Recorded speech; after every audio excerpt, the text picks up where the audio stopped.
Bonjour à tous et à toutes. Donc, je m'appelle Gilles Portier, je suis consultant dans la société Dynatrace, donc consultant APM. Donc, on verra après ce que ça recoupe.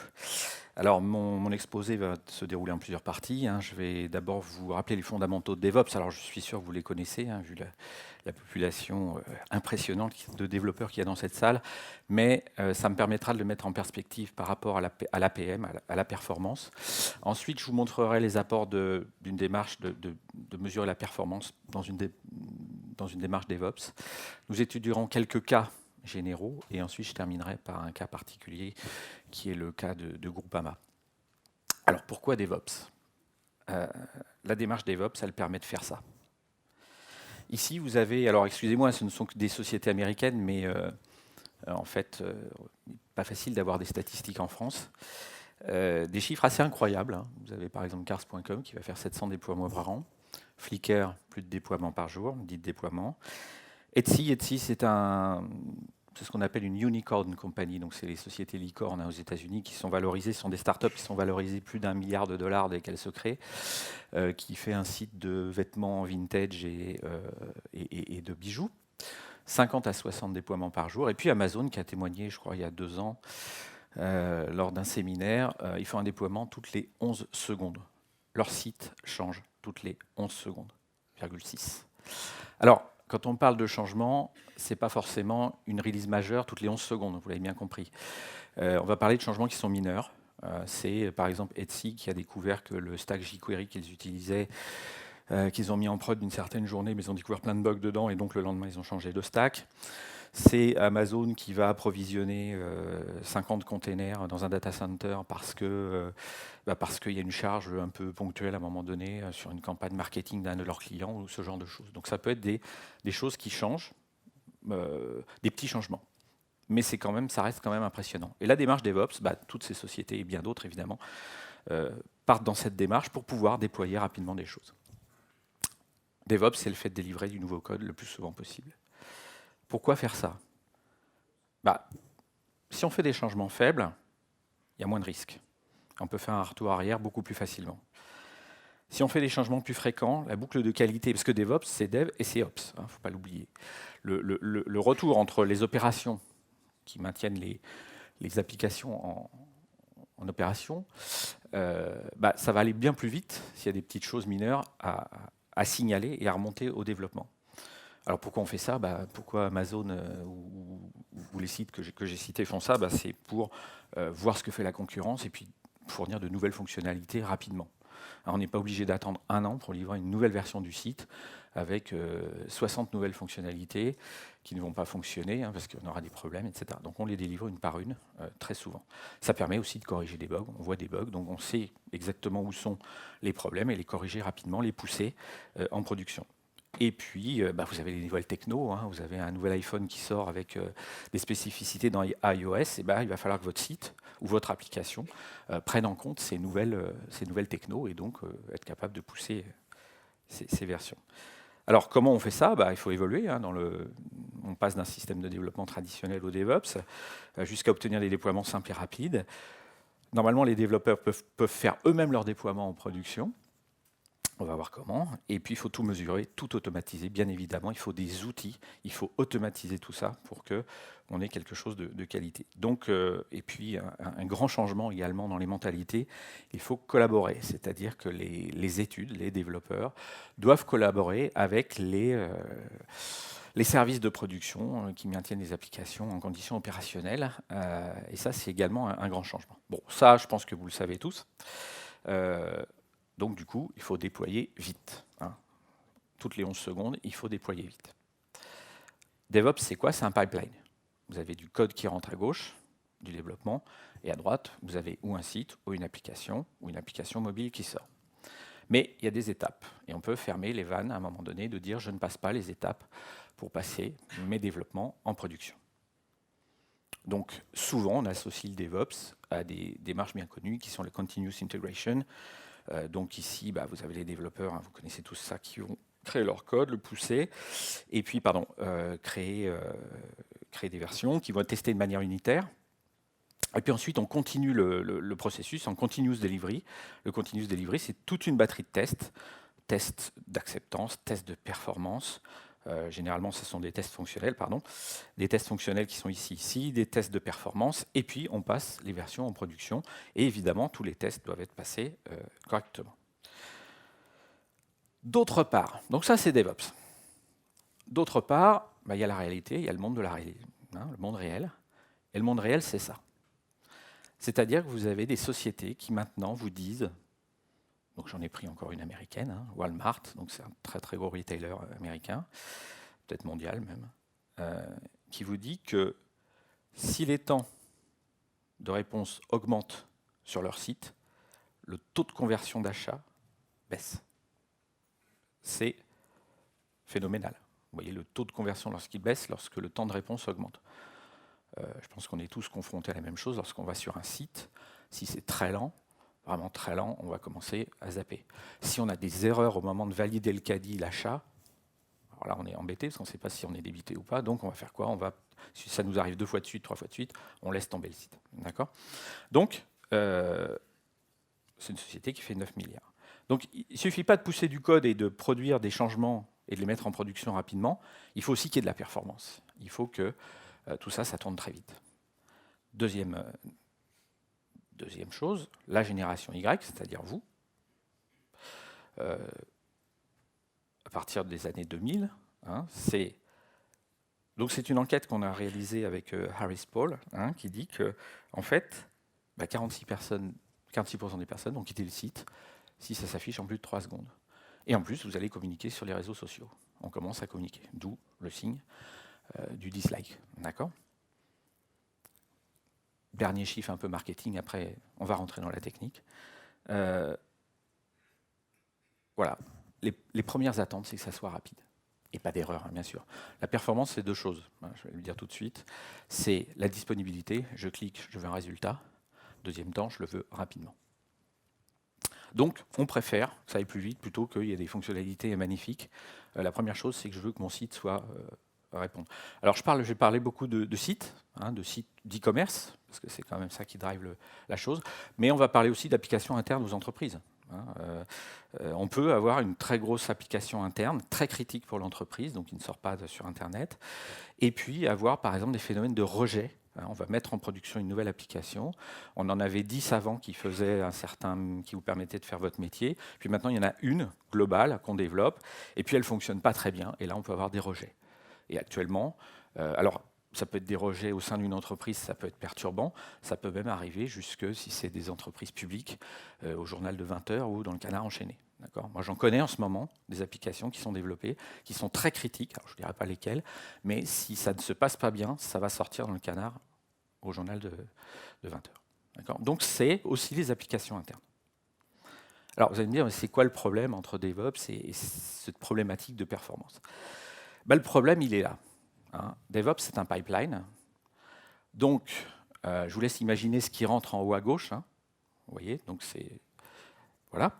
Et ça, vous pouvez le passer tout au long du pipeline et arriver à la fin, il ressort la même chose, c'est clair, parce que vous n'avez pas regardé les bonnes choses, en fait. Vous avez regardé certaines choses dans le pipeline, mais pas tout. L'idée, c'est de dire, OK, je vais déployer vite, mais vous... c'est ça, vous obtenez ça. C'est-à-dire que dans votre déploiement qui a été rapide, vous avez l'impression que vous avez tout bien fait, et puis finalement, vous arrivez à des choses où ce n'est pas performant, il y a des erreurs, ça ne se passe pas bien. Donc on n'est pas au-dessous des 3 secondes, et vous allez avoir des gens qui vont se plaindre sur les réseaux sociaux. Alors la cause de tout ça, la cause, en fait, c'est que quand je dis vous, c'est... Attention, c'est la majeure partie des services d'études qu'on voit, de développement, qu'on voit nous, puisqu'on en voit beaucoup, c'est une préoccupation fonctionnelle. C'est-à-dire qu'on doit développer vite, oui, puisqu'on fait du DevOps, on doit développer vite, on doit produire vite, on doit mettre en production assez vite, et donc on se préoccupe, et c'est bien normal, de l'aspect fonctionnel des choses. Si dans mon navigateur, je rentre 2 plus 2, le serveur doit m'envoyer 4. S'il m'envoie 5, ça va se voir tout de suite. Donc l'aspect fonctionnel est très important. L'application doit faire les fonctions, doit remplir les fonctions pour lesquelles elle est développée. Donc, qu'est-ce qu'on va faire? Qu'est-ce qu'on va pousser dans le pipeline? Du code, et on va vérifier que fonctionnellement, tout passe bien au niveau fonctionnel. Donc ça fonctionne fonctionnellement. Voilà. Et on va compter le nombre de tests en erreur. Si mes tests sont en erreur, j'arrête, et je ne pousse pas le code et je vais revoir mon code, etc. Le problème, c'est qu'il y a toute une phase cachée de l'iceberg que vous ne voyez pas, que vous ne regardez pas quand vous faites ça. Et c'est donc vous poussez dans le pipe quelque chose qui n'est pas bon, peut-être, au départ. Alors, attention, hein, il y a certainement certains d'entre vous, peut-être même la majeure partie dans la salle ici, qui font autrement, je l'espère. Voilà, mais bon, nous, c'est une réalité, on constate ça. Qu'est-ce qu'il faut en plus? Il faut un outil d'APM. APM, ça veut dire Application Performance Management, je vais revenir là-dessus. Et tout au long du pipeline. C'est-à-dire que dès que vous commencez à écrire une ligne de code, il faut penser performance. Alors, c'est quoi l'APM? Alors, l'APM, ça veut dire Application Performance Management ou Application Performance Monitoring. C'est juste de la prise de mesure de performance. On n'est pas actif sur le code, on n'est pas actif sur la façon dont se déroule un programme, on va juste faire de la mesure. On va faire des mesures qui sont totalement différentes de ce que je vous ai montré avant. Donc c'est un domaine qui est identifié par le Gartner.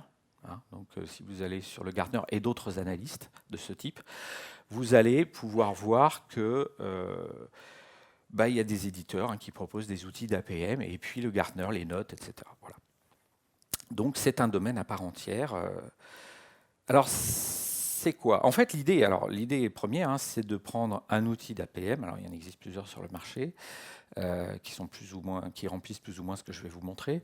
Dès la phase de développement, pendant les phases de test et bien évidemment en production. Et on prend le même outil, ce qui est pas mal parce que ça fait qu'on a les mêmes mesures et les études peuvent parler à la production et vice-versa. Ça facilite le langage commun. L'outil doit faire ça. Il doit faire ce qu'on appelle la mesure de l'expérience utilisateur. Je ne sais pas si vous savez ce que c'est. C'est le fait que l'utilisateur est devant son écran et lorsqu'il clique, il a soit une réponse, soit il ne l'a pas, une disponibilité, soit il l'a lentement ou rapidement. D'accord ? Donc, l'idée, c'est de mesurer ça.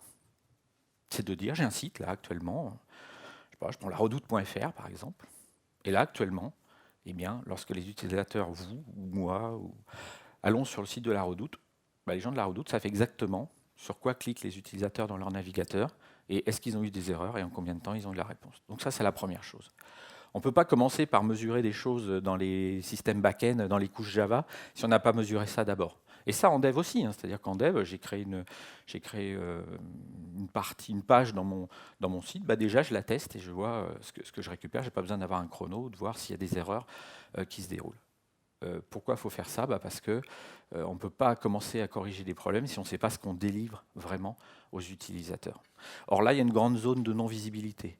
Actuellement, la plupart des entreprises qui font de l'e-commerce ou même en interne ne savent pas ce qu'ils délivrent à leurs utilisateurs. Et pourtant, il y a des plaintes. Alors, il y a des plaintes internes quand c'est des applications internes, mais quand ce sont des internautes, si vous n'arrivez pas à acheter chez Amazon, on est le 23 décembre, vous avez un cadeau à acheter le 24, pour être livré le 24 et vous n'arrivez pas à le faire, vous n'allez pas appeler Amazon en leur disant « Ah, ça ne marche pas bien, ça serait bien que ça marche parce que je veux vous l'acheter, votre cadeau. » Non, vous allez les zapper tout de suite.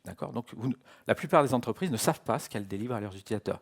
Et pourtant, elles entendent qu'il y a des problèmes et elles doivent corriger des choses sans savoir la réalité. Est-ce que les temps de réponse, c'est 2 secondes, ou c'est 4 secondes, ou c'est 40 secondes, ou c'est 80 secondes, ce qui n'est pas la même chose?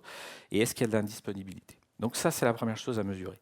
Et puis, il faut le faire de bout en bout, puisque les chaînes sont complexes, entre le clic d'un utilisateur sur Internet ou dans une entreprise et l'accès à la base de données. Vous traversez, vous le savez tous, tout un tas de choses, des couches logicielles, bien évidemment, qui ont été développées, mais des couches aussi physiques, matérielles, virtuelles. Voilà. Donc tout ça, c'est être capable de dire, finalement, quand l'utilisateur a cliqué, par où c'est passé? Avoir la cartographie applicative, quelles machines sont impliquées, virtuelles, physiques, par quel container je suis passé, et puis avoir les piles d'appel. Je suis rentré dans un serveur Apache qui a appelé un Tomcat, et là, dans le Tomcat, je suis passé par telle pile d'appel qui a fait des requêtes à la base de données. C'est le suivi de bout en bout, et pourquoi ça? Parce qu'on va vite découper ensuite d'où viennent les lenteurs et d'où viennent les problèmes. Ça permet de faire du root cause analysis, de trouver les causes en quelques clics de souris. J'ai une lenteur, je clique dans ma page, ça met 50 secondes à s'afficher, je trouve tout de suite, par exemple, que j'ai des requêtes SQL qui sont très lentes ou relativement à cette transaction utilisateur. On parle de transaction utilisateur. Alors l'idée derrière tout ça, c'est surtout de ne pas faire d'échantillonnage. Il faut tout prendre, notamment lors des phases de test, parce qu'on va voir que, comme je vous l'ai dit, l'APM, on la met lors des phases de test, dans la phase DevOps.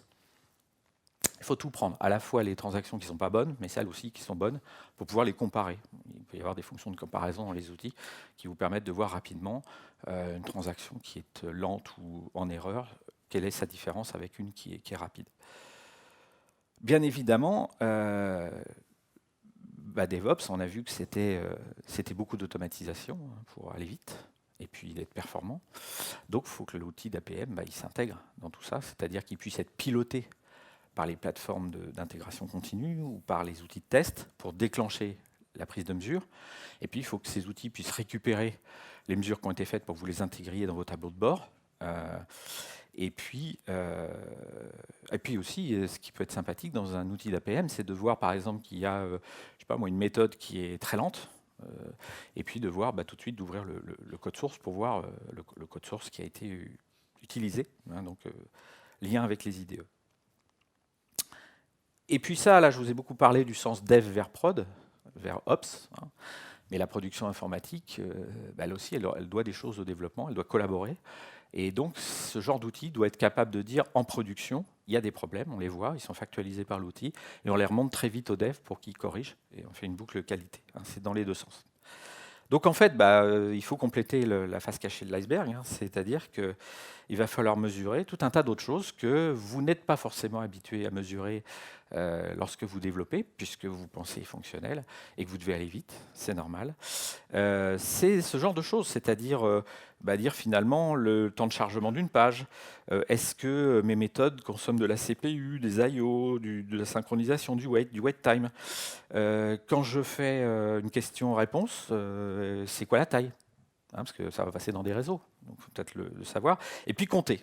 Il faut compter beaucoup de choses. Le nombre d'exceptions, le nombre de messages que vous loguez. Il y a une approche qui est souvent faite lors du développement. Je fais mes développements, je mets tout ça en production. Il y a des erreurs, il y a des problèmes, il y a des lenteurs. Donc, instinctivement, on va faire quoi? On va loguer de l'information. On va rajouter du code pour mettre des logs, pour voir où ça ne va pas, etc. Résultat, vous vous retrouvez parfois avec 50 gigas de logs sur une machine, qui est le serveur web Apache, ensuite 50 gigas de logs sur le Tomcat, il y a un deuxième Tomcat, 50 gigas de logs, et puis vous avez les logs de la base de données. D'accord? Donc, et poursuivre une transaction de bout en bout, c'est pas facile parce que les logs, les machines ne sont pas forcément synchronisées. Alors vous avez un outil qui fait ça s'appelle Splunk. Mais bon, vous avez été obligé de rajouter du code. Et moi, j'ai vu des cas où le log, le fait de loguer beaucoup d'informations, parce qu'il fallait en mettre de plus en plus, faisait que l'application ralentissait. Donc on n'était pas dans ce qu'on voulait atteindre comme objectif. Donc l'idée, c'est pas de faire ça, c'est pas de loguer. On peut loguer avec parcimonie, mais il faut éviter de mettre des logs partout. L'outil d'APM, oui, il suit les transactions de bout en bout sans mettre aucun log. Je pourrais revenir sur comment ça fonctionne, mais voilà, c'est le but. Et puis, ce qui est important, c'est de compter le nombre d'appels de requêtes SQL que vous faites pour une fonction particulière. Le login à l'application, on va voir ça tout à l'heure, quelqu'un qui se logue à l'application, vous avez développé la fonction de login, ça fait combien d'appels à la base de données? Ça en fait 10, 20, 30, ok, très bien. Ça en fait 20 000, 30 000, il y a un problème. Puis des fois, dans une version, ça en fait 10, 20, 30, puis dans la version d'après, ça en fait 20 000. Et donc, les perfs s'écroulent en prod. Si vous découvrez le problème en prod, ça coûte 150 fois plus cher à trouver que si vous le trouvez en dev. C'est le Gartner qui le dit. Donc la démarche DevOps, c'est tout ça. C'est de compter déjà le nombre de requêtes SQL ou des appels à des API ou à des web services que vous faites dans votre code déjà en développement. Tout ça en plus du fonctionnel, bien évidemment. En fait, vous allez enrichir la prise de décision tout au long du pipeline. Les outils qui vont automatiser, qui automatisent le fait que votre code passe les différentes étapes pour arriver en production parce que fonctionnellement il marche bien, là on vient enrichir cette prise de décision. Les outils peuvent prendre une prise de décision sur la performance n'est pas là dès le départ. Donc ce n'est pas la peine de pousser du mauvais code qui ne sera pas bon de toute façon au finish. Donc sur des étapes classiques de DevOps, qu'est-ce qu'on va faire? On va mettre des contrôles avec un outil d'APM qui va tout de suite, alors excusez-moi, c'est un peu en anglais, je n'ai pas eu le temps de le traduire, mais voir déjà lors des tests unitaires ou des tests d'intégration, de voir si votre code est déjà performant. Puis comme ça, on va pour vos tests, par exemple, fonctionnels, automatiser, de voir dans l'interface graphique si les résultats fonctionnels arrivent bien dans l'interface graphique, on va aussi regarder la performance. On va le faire à toutes les étapes. Et on va le faire surtout dans une dernière étape, puisque c'est DevOps. Hein, le Ops est très important, il ne faut pas oublier cette étape-là. Le Ops, c'est la boucle de qualité. Je suis en production, j'ai des problèmes. Comment je remonte ça aux études, au développement? Parce qu'il va falloir qu'ils corrigent. Alors, je parlais des logs, mais là, il y a aussi l'outil d'APM, doit donner des informations pour qu'en quelques clics de souris, le développeur trouve d'où viennent les problèmes et pas voir dans des 50 gigas de logs sur 6 machines différentes. D'accord? L'outil, du coup, d'APM, bah, il doit s'intégrer avec les outils que vous utilisez dans des phases de DevOps, c'est-à-dire avec vos IDE, Eclipse et autres, avec les outils de test qui sont les tests unitaires, avec les outils de test de charge, avec les outils de test fonctionnel graphique. Il doit s'intégrer avec vos plateformes, entre Maven de génération, avec les plateformes de continuous integration, Jenkins, Atlassian, Bamboo. Alors tout ça, ils sont présents évidemment sur le salon. Le déploiement, vous allez déployer vos applications. Il faut que l'outil d'APM qui est embarqué dans l'application soit déployé de la même façon. D'accord ? Et puis, vous pouvez, les outils d'APM, généralement, ont leur propre de système de reporting, mais vous pouvez utiliser maintenant des systèmes de reporting qui traitent des gros volumes de données, de big data, comme par exemple Elasticsearch ou Splunk ou Kibana. Voilà. Donc ça, c'est l'état de l'art, hein, c'est-à-dire vous avez le DevOps qui se focalise essentiellement sur l'aspect fonctionnel des choses. Il faut rajouter la couche performance pour qu'à la fin, vous ayez non seulement une application qui marche fonctionnellement, mais qui ait de bonne performance. Quelques études de cas génériques, hein, ce n'est pas le cas d'un client, mais voilà, je suis développeur, je veux pousser un code performant. Donc qu'est-ce que je fais? Je vais prendre mon outil de test favori, ici. Je vais embarquer un outil d'APM. Alors un outil d'APM dont je viens de parler, comment ça fonctionne? En fait, ce sont des outils à base d'agents que vous mettez qui montent dans votre exécutable au moment où l'application démarre. En fait, quand l'application démarre, pour du Java, du .NET ou du PHP, ce type d'application, l'agent il est embarqué et il peut par exemple venir modifier, injecter du code à l'entrée et à la sortie de chacune des méthodes qui vont être appelées vos méthodes à vous, vous avez développé, enfin votre code à vous, mais aussi tous les stacks que vous utilisez, de l'Hibernate, du Struts, que sais-je. Ça va instrumenter toutes ces méthodes-là. Et ça va faire des prises de mesure à l'intérieur, de voir combien de temps je passe dans une méthode et par quelle méthode je passe. Et l'intérêt de ces outils, c'est de taguer aussi la transaction. Dès le clic utilisateur, je mets un identifiant qui va se propager dans toute la chaîne pour savoir par quelle machine je passe et par quelle pile d'appel je passe. D'accord ? Donc, j'embarque mon outil. Et quand j'embarque mon outil, je peux avoir ce type de résultat. Ça, c'est une pile d'appels d'une web request. J'ai une requête web qui est arrivée sur un serveur en haut. Elle est arrivée sur un serveur web. Hein, c'est mon web server ici. Et puis, elle est passée, la pile d'appels, on a appelé du code Java, donc des méthodes qui passent sur une machine, qui peuvent passer sur une autre machine. D'accord ? Et donc là, je vois, par exemple, je vais retrouver mes méthodes que j'ai développées, moi, parce que c'est mon stack à moi, hein, c'est mes classes à moi, c'est EasyTravel. On va prendre comme exemple une application qui s'appelle EasyTravel que vous développez vous. Mais ici, vous voyez qu'il y a des couches Hibernate qui sont appelées, etc. Eh bien, vous pouvez par exemple vérifier, vous, en tant que développeur, que la méthode, elle consomme déjà 36%, elle passe son temps, hein, le temps de réponse, on passe dedans 36% à consommer de la CPU. Ce qui est beaucoup, déjà. Ça veut dire que ça, je l'ai fait unitairement, j'ai consommé déjà 36%, pas 36% de CPU de la machine, hein. C'est ma méthode qui, dans son temps, a pris 36% à prendre de la CPU. En fait, ça, si ça passe en prod, ça risque d'écrouler les machines au niveau de la CPU, justement. D'accord ? Donc, vous pouvez vérifier ce genre de choses. Ça, vous pouvez le vérifier dès la phase de développement, mais vous pouvez aussi le vérifier après dans les phases de tests unitaires et de tests d'intégration, etc., avec les outils qui automatisent tout ça.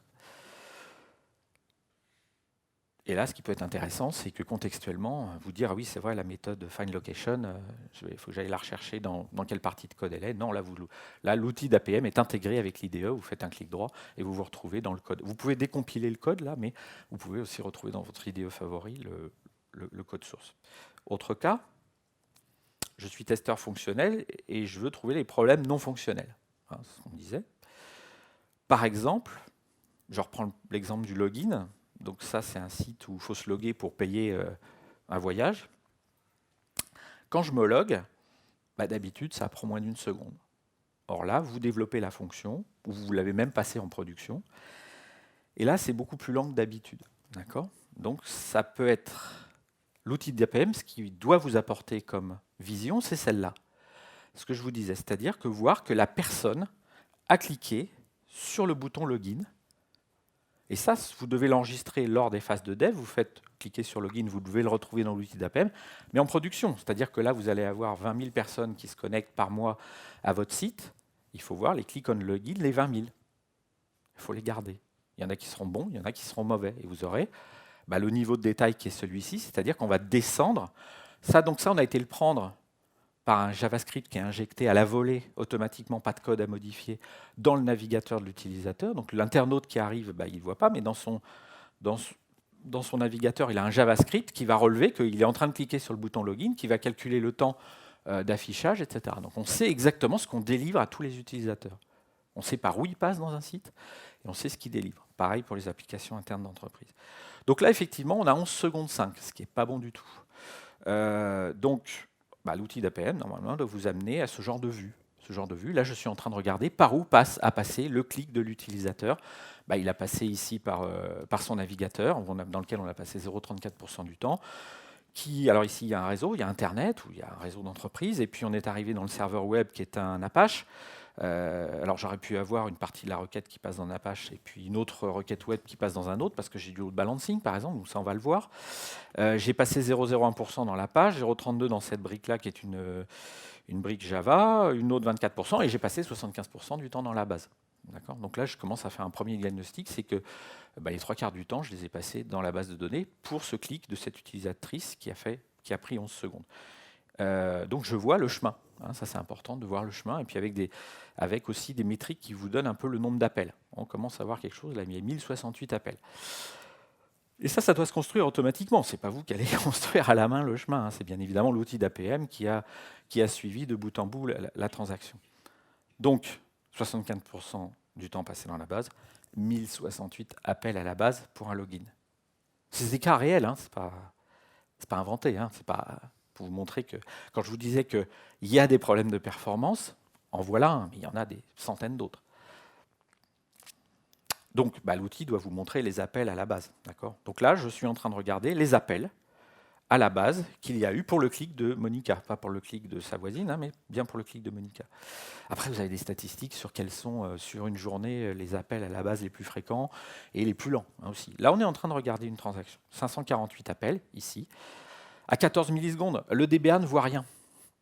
Le DBA, la personne qui gère la base de données, on lui dit le login est lent. Or, le login, c'est le call verify location. On sait que c'est une procédure stockée qui est appelée. Le DBA, il va regarder quoi ?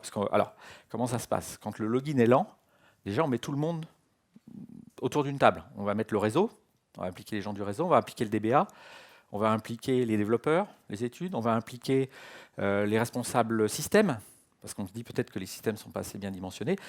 On va impliquer des fois les éditeurs externes, on va faire venir IBM parce que ça tourne sur des machines IBM, etc. Donc on se retrouve en cellule de crise. Vous avez peut-être participé à des cellules de crise, 15-20 personnes autour de la table quand c'est très critique. Chacun dit non, moi j'ai mon outil, moi je suis DBA, j'ai mon outil, ça marche, la base elle est nickel, elle marche très bien. Le réseau, non, tout marche bien, le réseau, il y en a assez de bandes passantes, tout va bien. Comme ça, chacun arrive avec son outil et dit tout va bien, tout est au vert. Pourquoi ? Parce que c'est du monitoring par silo. Et ça ne fonctionne pas. Il faut une vue transverse des choses, comme je suis en train de vous le montrer. Donc en fait, le DBA ne peut pas le voir. Pourquoi ? Parce qu'il ne compte pas le nombre de requêtes. Son job à lui, c'est de voir les requêtes lentes. C'est ce qu'ils font, les DBA. Ils ne regardent pas le nombre d'appels. Or, qu'est-ce qu'il va voir ? Celle-là, elle est rapide, 14 millisecondes. En plus, le développeur, il a peut-être regardé qu'il sait que le login, cette requête-là, elle est appelée 20 fois et qu'elle est fait 14 millisecondes. Donc, ce n'est pas elle qui plombe le temps d'habitude. Et là, l'outil vous dit, oui, mais elle est appelée 500 fois. D'accord ? 548 fois. Donc, le problème vient de là. C'est qu'en fait, quelque chose a été délivré en production, ou vous le voyez en développement aussi, mais il y a 548 appels au lieu d'habitude une vingtaine. C'est vraiment un cas réel, c'est pas inventé. Et donc, vous pouvez aller voir... Bon, alors déjà, le problème, il est trouvé. Mais pourquoi est-ce qu'il serait appelé 548 fois ? Alors, ça peut être, ça arrive, c'est assez rare, une boucle malheureuse. Vous avez rajouté à un moment donné, entre la version N et la version N+1, dans votre code, il y a une boucle qui fait que, au lieu d'être appelé 20 fois, c'est appelé 500 fois. Bon, ça peut arriver, mais c'est rare. Non, ici, vous descendez dans la pile d'appels, toujours la pile d'appels de ce call verify location que vous voyez ici. Donc là, on le voit 2 fois, mais en fait, il est appelé 548 fois. Donc vous avez une belle pile d'appels qui fait 12 km de long. Et là, ici, bah, vous voyez que en fait, c'est Hibernate qui a généré ça. Il y a une couche Hibernate. Et il se trouve que ce cas-là, c'est un mauvais paramétrage. C'est-à-dire que le développeur n'a rien changé. Par contre, c'est Hibernate qui a été, la config d'Hibernate a été changée. Et en production, ça a un effet négatif comme ça. Ça, c'est trouvé en 4-5 clics de souris. Sans un outil de ce type, vous pouvez passer 1 semaine à 2 semaines à 3 semaines en cellule de crise à ne pas trouver d'où vient le problème. Et pendant ce temps-là, vous avez les ingénieurs réseau qui cherchent dans leur réseau. Vous avez le DBA qui cherche dans sa base de données. D'accord ? Là, on isole tout de suite le problème. Alors, de Ops vers Dev, les opérations, eux, ce qu'ils doivent regarder, c'est déjà que leur machine, tout le système fonctionne bien, les services sont montés, il y a assez d'infrastructures, il y a assez de CPU, assez de mémoire, etc. Donc l'outil d'APM les aide aussi pour voir ça. Mais dès qu'ils ont un doute de voir que... Alors, c'est un chiffre que vous ne connaissez peut-être pas, mais 75% des problèmes de performance, donc 3/4 des problèmes, viennent de l'application elle-même, et donc des développements et de la configuration qui va avec tout ça. 1/4 vient seulement de l'infrastructure. Et dans l'infrastructure, on trouve le réseau, les systèmes, la virtualisation, Citrix, etc. D'accord ? Donc ça, c'est juste 1/4. Donc le réflexe de dire quand quelque chose ne marche pas, ça vient du réseau, comme on voit encore dans beaucoup d'entreprises. En fait, le réseau, c'est une toute petite part. Il y a des problèmes dans les réseaux, mais c'est une petite part maintenant. Tout vient des applications. Pourquoi ? Parce que c'est complexe. On l'a vu et qu'il faut aller très vite maintenant pour pousser, pour sortir de nouvelles versions avec les démarches DevOps, toutes les 11 secondes. Donc, en fait, l'idée, c'est aussi de pouvoir dire, puisque j'ai le même outil qui est en production, je vais être capable de voir qu'il y a quelqu'un qui a travaillé sur le site ou qui a généré des requêtes ou qui a cliqué sur tel bouton. Je peux prendre toutes les visites entre 9h et 10h ce matin parce qu'il y a vraiment eu des problèmes sur mon site. Je fais un export de tout ça. Tout est enregistré, c'est-à-dire depuis le clic de chacun des utilisateurs, toutes les piles d'appels, et tous les chiffres dont je vous ai parlé, tout ça c'est enregistré. Vous poussez ça aux études, vous joignez ça à un ticket d'incident par exemple, et les études à froid peuvent regarder. Il n'y a pas besoin de reproduire. Voilà, un bon outil d'APM doit vous éviter de reproduire les problèmes et de mettre des logs. Autre cas, je suis spécialiste en automatisation de tests et je veux intégrer des métriques d'APM dans mes tests. Je vais aller un peu plus vite parce que le temps passe. Donc ici, par exemple, j'ai un outil de... C'est un outil, c'est JMeter, donc je veux faire de la charge par exemple. Donc je peux aller. Donc l'intérêt, c'est de voir quand vous lancez vos scénarios avec vos transactions à l'intérieur, c'est d'avoir vos stats dans l'APM qui sont rangés par vos scénarios et pas d'avoir un pool de statistiques. Donc on peut rajouter des entêtes qui vont être injectées par l'injecteur de charge, des entêtes qui reprennent le nom du scénario, le nom de la transaction. Comme ça, dans l'APM, on récupère toutes les stats et on les stocke ici. Là, je suis dans l'outil de test de charge ici.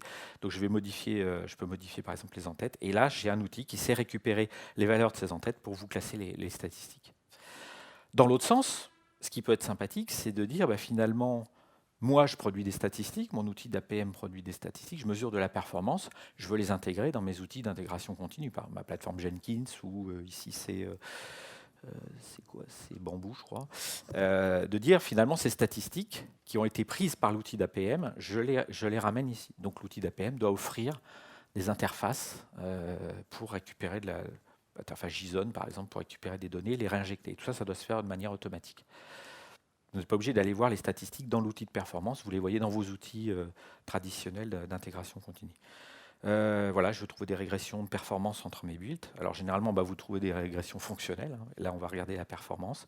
Donc l'outil d'APM, il doit être capable de, lorsque vous lancez des tests unitaires ou des tests de performance ou des tests d'interface graphique, il doit être capable de récupérer le nom de vos tests et de faire des mesures de performance et de voir dans le temps finalement, d'établir, ici vous avez un corridor, c'est d'habitude ici c'est le temps de mes transactions sans suspension de garbage collector, d'habitude ça prend 1 seconde et là pour chaque test, donc ça c'est le test d'il y a 15 jours, le test d'il y a 14 jours, 13 jours, etc.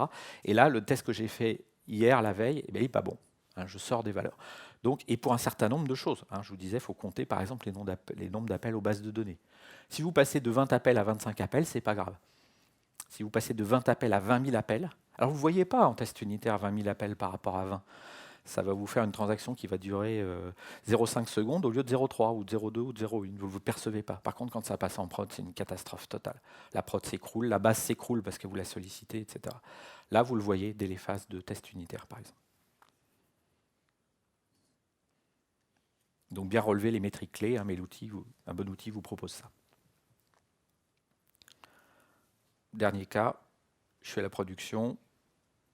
Donc là, je suis à la prod. Je ne suis pas aux études. On m'a ouvré. C'est un cas aussi d'un client. C'est un grand site. C'est un grand site de recherche de clubs de sport aux États-Unis. Donc c'est un site qui a du succès en fait. Voilà. Vous allez sur ce site et il vous trouve tous les clubs de sport qui sont autour de chez vous, de votre entreprise. Bon, c'est un site qui visiblement est très connu aux États-Unis. En France, on n'a pas trop ce genre d'équivalent. Avant 2015, il y avait une approche monolithique. Le site était développé, enfin la fonction était développée avec un gros processus qui faisait des appels dans une base. Et il se trouvait que bon, il y a des temps de réponse, c'était pas trop mauvais. On était à 2 secondes 68. Et puis, par contre, on arrivait à des consommations CPU ou du temps CPU qui commençaient à devenir problématiques. Et donc, eux, ils voyaient que le nombre de visiteurs sur le site augmentait. Ils n'auraient pas pu tenir ça longtemps. Donc, ils ont décidé, ils avaient un peu d'argent, on va faire une nouvelle architecture SOA. On va séparer ça en plusieurs briques. On va mettre une brique front-end dans le cloud. Ça sera bien, on ne va même pas l'avoir chez nous. Et puis, dans le back-end, on va utiliser une architecture à base de containers, donc évolutive, hein, qui permet d'allouer des containers comme je veux. Hein. Le container, il faut voir ça comme c'est le développeur qui gère sa virtualisation. Il se crée ses machines virtuelles comme il veut. Voilà, c'est même automatisé. Bien. Donc, ils font ce développement. Les études font le développement et ils testent avec un injecteur directement la brique back-end, hein, sans passer par la brique front-end. Ils la testent, ils font un test à 7 h du matin, très peu chargé, enfin le système n'est pas chargé, le service fonctionne bien. À midi, ils refont un test avec un injecteur charge importante. Le système de containers se met en place, hein, c'est-à-dire qu'il y a un container qui tombe, mais les autres prennent la main et répartissent la charge. Tout ça, ça se passe très très bien. Donc finalement, toujours des bons temps de réponse. Et puis on arrête le test de charge, tout rentre dans l'ordre, les containers reviennent au nombre initial. Donc à peu près, tout va bien. Donc le jour dit, puisque les tests fonctionnels sont bien passés, on a tout vérifié, que le site marchait bien, que quand on recherchait un club de sport, on le trouvait bien à côté de chez soi, etc. Donc on va en go live. On met tout ça en prod à 7 h du matin, un lundi. Et vous voyez que là, vous avez un outil d'APM, le même, qui vous montre toute une autre vue. Tout à l'heure, j'étais dans des méthodes Java, et quelle était la consommation, le temps CPU consommé par une méthode. Le même outil peut vous montrer ce genre de vue, c'est-à-dire des vues de très haut niveau. C'est-à-dire de dire finalement par où arrivent les utilisateurs de mon site, quel est le niveau de service délivré par pays, par exemple, ou par continent, combien j'ai d'utilisateurs. Depuis 1 heure, j'en ai 11 000 qui sont satisfaits. L'outil va décider qu'ils ont eu une navigation et ils étaient satisfaits parce qu'ils ont eu des bons temps de réponse et pas d'erreurs, en d'autres termes. Il y en a eu 6 300 qui ont eu des temps de réponse un peu dégradés ou parfois quelques erreurs, mais pas dans des fonctions critiques. Et puis il y en a 1100 peut-être qui, au moment de dire je clique sur affiche-moi la liste des clubs, là ça s'est planté. Donc on va dire qu'ils sont frustrated parce qu'ils n'ont pas eu un bon service. Et puis ils ont un temps de réponse moyen de 2,82, ce qui est pas mal. On est dans les temps qu'on avait avant quand on était en monolithique. Et puis il y a un taux de rebond de 20%. Le taux de rebond, c'est un truc très marketing. C'est de dire finalement combien de personnes qui arrivent sur la première page quittent. Ne continue pas sur le site. Donc là, il n'y a que 20% des gens qui... ça, c'est un indicateur marketing. Hein. Si les taux de rebond de 80-90% sur les gens qui arrivent sur le site, ils ne veulent pas rester, ils s'en vont. Donc peut-être parce qu'il y a des problèmes de perf, peut-être aussi parce que le site n'est pas beau. Enfin bon, ça, c'est autre chose. Mais cet outil peut mesurer ça. Hein. Midi. À midi, là, c'est la catastrophe. C'est-à-dire qu'il n'y a plus un pays qui est servi correctement. Les temps de réponse sont passés à 25 secondes sur toutes les fonctions du site. Et vous avez inversé les chiffres, c'est-à-dire que vous avez 18 000 personnes qui sont frustrated. Ça, c'est vraiment calculé. Hein. On ne demande pas aux utilisateurs est-ce que vous êtes frustrés ou contents. Non. Et puis le taux de rebond, les gens, ce qui viennent là, après, ils ne reviennent plus. D'accord ? Qu'est-ce qui s'est passé ? Il me reste 5 minutes, donc je vais essayer d'aller plus vite. En fait, les 26 secondes s'expliquent comme ça. Déjà, une violation d'architecture qui n'avait pas été vue par les développeurs. C'est-à-dire qu'il y avait cette brique-là qui faisait des appels directement dans la base. Moi, j'en ai vu des cas comme ça aussi. Vous le faites en développement, parce qu'à un moment donné, cette brique-là n'est pas prête, donc vous faites des appels. Le jour où la brique est prête, vous oubliez d'enlever les appels et il y a toujours des appels qui sont faits. Donc ça casse toute l'architecture, tout est bypassé. Là, il y a 33 appels, il y a 1 méga qui transite. Là, il y a 171 requêtes SQL. C'est des chiffres qui ne vous parlent pas forcément, mais en fait, quand ça passe en prod, c'est énorme. C'est-à-dire par rapport à ce qui se faisait avant, ils ont sizé toute l'architecture en pensant qu'il n'y aurait pas 171 requêtes. L'outil vous le montre tout de suite, d'accord? Et donc, après correction, on est revenu à des choses à 2 secondes 5. On est revenu à 1 appel ici et à 3 appels SQL, à 3 requêtes, d'accord? Et là, la base n'est plus sollicitée, la brique centrale est moins sollicitée, donc elle prend la charge, elle est sizée pour une certaine charge, elle l'encaisse et les temps de réponse, tout se passe bien. Je terminerai par le cas donc, de Groupama, hein, qui est un de nos clients et qui donc voilà, c'est une étude de cas que je tenais à faire parce qu'elle est assez intéressante. Donc Groupama, c'est l'entité support et services informatiques. Donc c'est un GIE informatique et il gère à peu près 1000 applications pour tout le groupe Groupama, dont le site qui s'appelle Amagis, que vous connaissez. Donc ils ont 3 data centers, 800 serveurs. Et ils ont tous les pôles. Ils ont le pôle de développement, de production, d'architecture et de projet. Donc ils font tout eux-mêmes. Donc ils ont instrumenté, comme je vous ai dit, ils ont mis dans 395 JMM à 395 agents. Et ce qui leur a permis de faire, pour 100% de leurs applications critiques, ils gèrent 20 millions de requêtes par jour, ça leur a permis de casser la guerre des clans. En fait, ils avaient une guerre des clans, donc avant de mettre ça en prod, hein, c'était en 2014.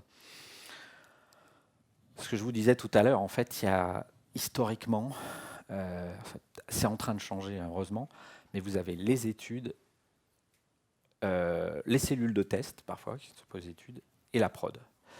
Et tout ça, ça ne se parle pas. Les études pensent qu'ils font quelque chose qui est magnifique, et la prod aussi. Et pourtant, il y a des soucis. Et une grosse partie des problèmes viennent de là aussi. Hein. Ce n'est pas simplement que des problèmes techniques, il y a aussi des problèmes de communication, des problèmes politiques, etc.